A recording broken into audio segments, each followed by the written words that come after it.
the other big criticism, particularly from the Democratic side, is they're attempting to paint you as some sort of radical right winger. And I think the first statement that the Democrats put out after you joined the ticket with McDonnell and Boeing, they called it the most divisive ticket in the history of Virginia politics. How would you answer? I mean, you certainly are social conservative. You waved that flag proudly. You had the "Don't Tread on Me" flags at the convention. What would you say, though, to progressive or Democratic voters why they should look at your campaign? You mean liberals? What? Yeah, play their rhetoric.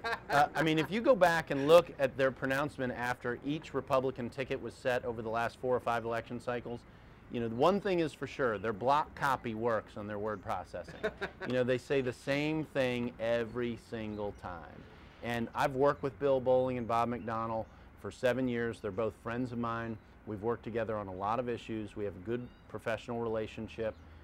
There's a lot of opportunity to serve Virginia well there as a team, and I focus on that. And the reality is, I'm a conservative, but I also address things like mental health. I'm one of the leaders in addressing issues that families of the mentally retarded have been dealing with.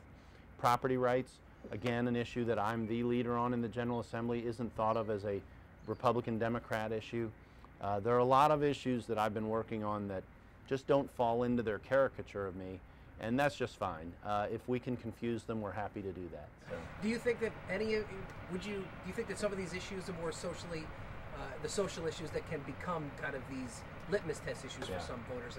Particularly, how do you play? I mean, I know you're a Northern Virginia senator, so how have you been able to balance the fact that, you know, for instance, you're a strong opponent of abortion? How have you been able to balance that with some voters that don't share that view? I have a complete record, and I share my whole record with those folks. You know, I have yet to find that person that agrees with me 100% of the time, but I also have yet to find a person that I can't agree with on something. And we find those areas of agreement, and where it's important to those voters, they join me, and I get independent and I get Democrat votes. If I didn't, I wouldn't survive as a state senator in Fairfax County. You know, just wouldn't happen. But my record is a solid one that the voters in my district have appreciated and approved of.